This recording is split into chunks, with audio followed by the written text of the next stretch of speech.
Hati-hati memilih tokoh NU.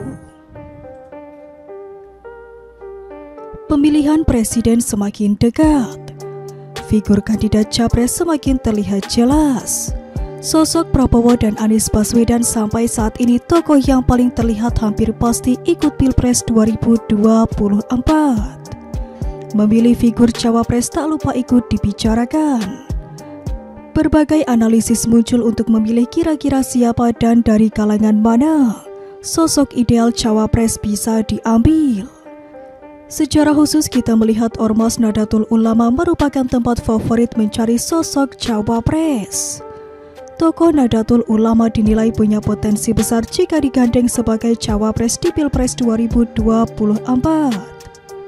Salah satu tokoh NU yang mencuat adalah Gubernur Jawa Timur Hovifah Indar Parawansa, karena digadang-gadang menjadi cawapres Anies Baswedan dan Prabowo Subianto.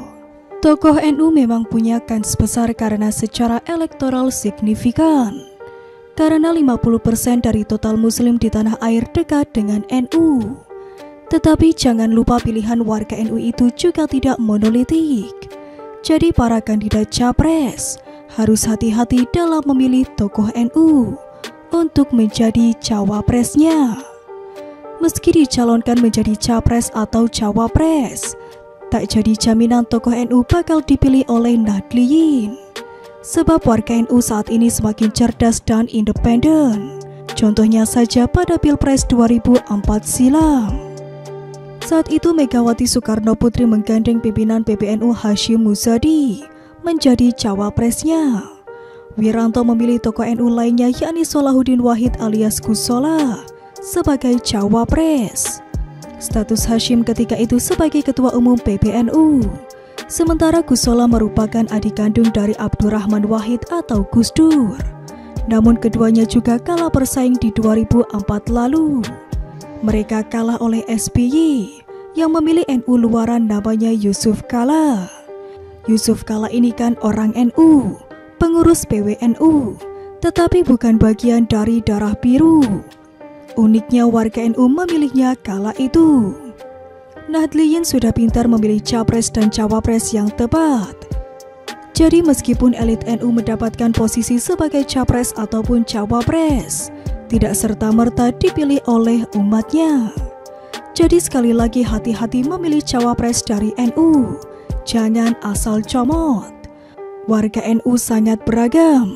Sebagaimana lambang NU yang digambarkan seperti bumi yang dilingkari oleh tali longgar. Artinya NU sangat terbuka, inklusif, menampung banyak keragaman terutama keberagaman pilihan politik. Selama ini nama Gubernur Jawa Timur menjadi favorit dijadikan sosok cawapres ideal. Kans Hovifah Indar Parawansa menjadi cawapres terbuka lebar. Figur ex-menteri sosial itu punya kecocokan bukan hanya dengan Anies, tapi dengan dua capres lain yaitu Prabowo Subianto dan Ganjar Pranowo. Tiga capres teratas yang disebutkan juga punya kepentingan memilih Hovifah. Nama tokoh NU yang diprediksikan berpeluang menjadi cawapres adalah Hovifah, Yeni Wahid, hingga Syaifullah Yusuf atau Gus Ipul. Nah, apakah para capres akan memilih tokoh NU menjadi cawapres mereka? Kita tunggu saja kawan.